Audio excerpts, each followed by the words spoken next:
The city buzzed with its usual indifferent symphony. Taxis honked, street vendors called out, and a river of humanity flowed past, each person absorbed in their own universe. Yet, amidst this vibrant chaos, Mr. Arthur Thompson, CEO of Thompson Industries, felt utterly alone. He sat on a cold park bench, just off the main thoroughfare, the polished leather of his briefcase digging into his side. His bespoke suit, usually a symbol of his formidable power, now felt like a costume, heavy and stifling. Arthur Thompson was a titan. His name echoed in boardrooms and financial districts. His face had graced the covers of business magazines, always impeccably composed, a testament to his unwavering resolve. But beneath the veneer of success, a silent scream was building. For months, it had been a whisper, then a murmur, and now it was a roar in his ears, threatening to drown out everything else. He was adrift, unmoored from the very life he had meticulously built. His company was thriving, his investments soaring, but his soul felt like a barren wasteland. No one saw it.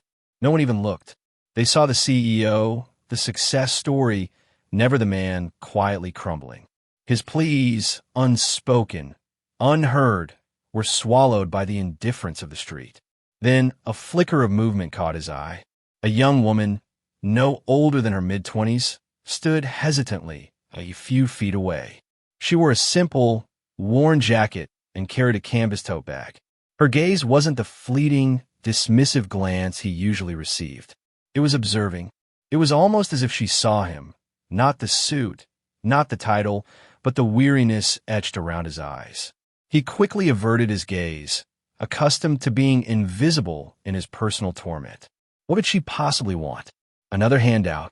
He reached into his pocket for his wallet, a practiced gesture of dismissal. Arthur's life had been a relentless climb. From humble beginnings, he had clawed his way to the top with an almost obsessive drive. He sacrificed friendships, neglected family, and put every ounce of his being into building his empire. He believed success would bring happiness, security, and respect. And for a long time it did. The adrenaline of closing a deal, the thrill of innovation, the power of making decisions that impacted thousands, these were his drugs. But the higher he climbed, the more isolated he became. His colleagues became rivals, his employees, subordinates. Conversations revolve around profits and market shares, never about genuine human connection. His wife, weary of his constant absence and emotional distance, had left years ago. His children, grown and independent, were polite but distant, living lives he barely understood. He was the man at the top of the mountain, but there was no one there to share the view. The pressure was immense. Every decision carried monumental weight. The economy fluctuated, competitors strategized, and 1,000 tiny threads of responsibility pulled at him constantly. He slept little, ate poorly, and relied on a cocktail of prescribed medications to manage the relentless anxiety that gnawed at his insides. He tried to reach out, once or twice, tentatively mentioning his fatigue to a longtime associate. He was met with a dismissive chuckle and a pat on the back. "That's the price of success, Arthur. You're a machine." He had stopped trying after that. Who would understand the crippling loneliness of having everything? Who would believe that the man who commanded thousands felt utterly helpless in his own skin? His world had become a gilded cage, beautiful on the outside, suffocating within. He was trapped by his own achievements, a prisoner of perception. And that silent scream, born of profound loneliness and exhaustion, was about to break him. Have you ever felt utterly alone despite being surrounded by people? Share your thoughts in the comments. As Arthur's world closed in, a flicker of light emerged from an unexpected source. A quiet, unassuming young woman. Sarah had been observing Mr. Thompson for a while. She worked at the small coffee shop on the corner, and he occasionally came in, a powerful figure in a suit, always ordering the same black coffee. Today, something was different. He wasn't just sitting. He looked utterly defeated, shoulders slumped, his gaze fixed on nothing. She'd seen that look before, in her own family, in people she served.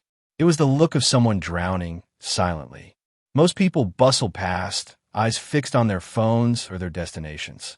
But Sarah had a knack for seeing. She'd learned it from her grandmother, who always said, "The loudest cries are often the ones you don't hear." She watched him for a long moment, a tiny knot of concern forming in her stomach. What did she do? He was a CEO. She was just... Sarah. An idea sparked.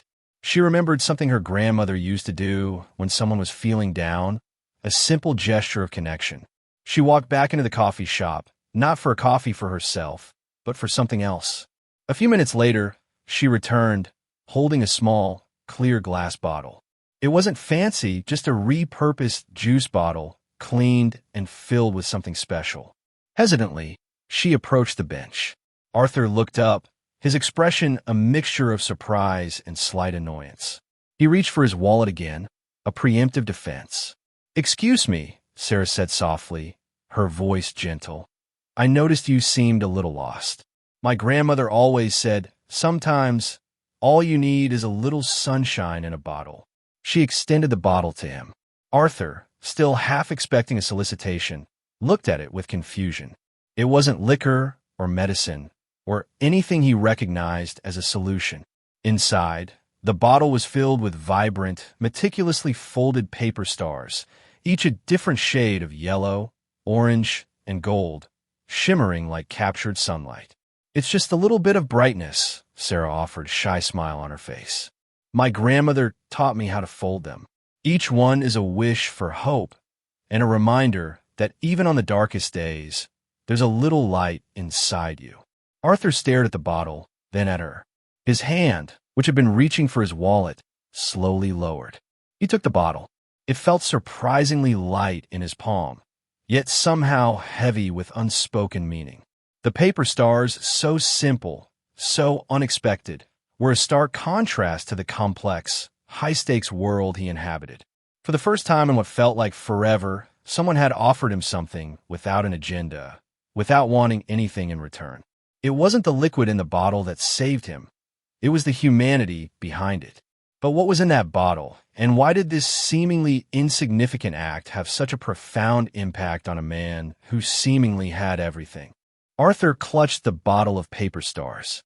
He watched Sarah walk away, disappearing back into the stream of passers-by. He didn't know her, didn't even know her name, yet her simple gesture had cracked something open inside him. He felt a sting behind his eyes, a sensation he hadn't experienced in years, unshed tears. It wasn't a miracle cure. The anxiety didn't vanish instantly, nor did the crushing weight of loneliness. But a tiny, almost imperceptible shift had occurred.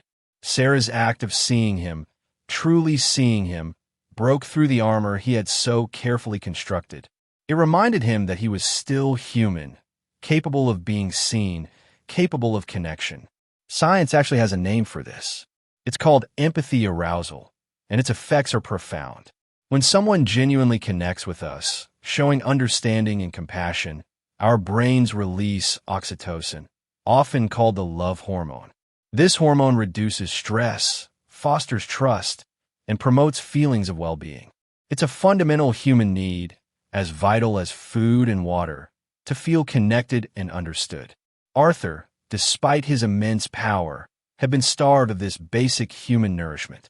Sarah's simple act of kindness was a direct infusion of this much-needed connection, a signal to his brain that he wasn't entirely alone.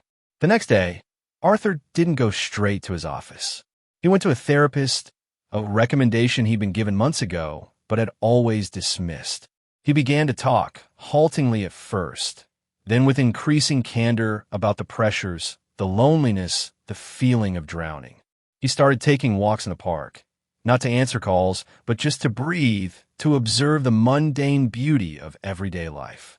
He even started carrying Sarah's bottle of stars in his briefcase, a silent reminder of the quiet power of connection.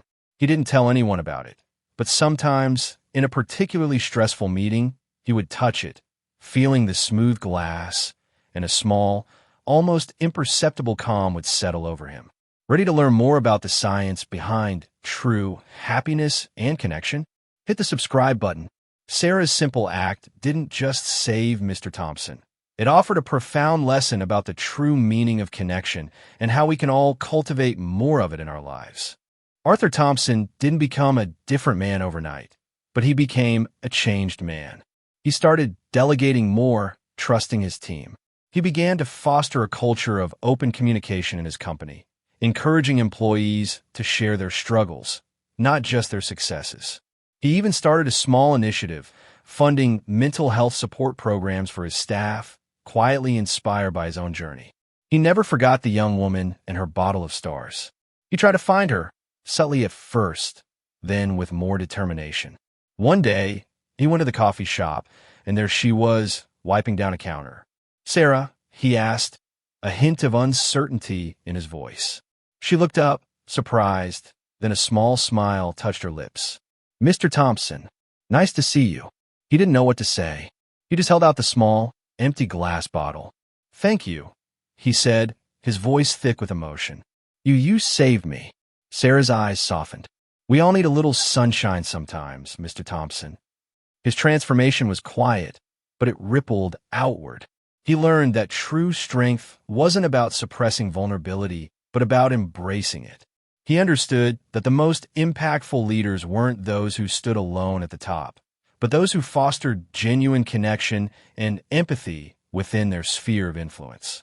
His story is a powerful reminder that in our increasingly isolated world, a simple act of kindness, a moment of genuine connection, can be the catalyst for profound change. We are all connected, threads in the vast tapestry of humanity. And sometimes, the most profound solution to our deepest pains comes not from grand gestures or material wealth, but from the quiet courage of a stranger offering a little bit of sunshine in a bottle. If this story resonated with you, share it with someone who needs to hear it.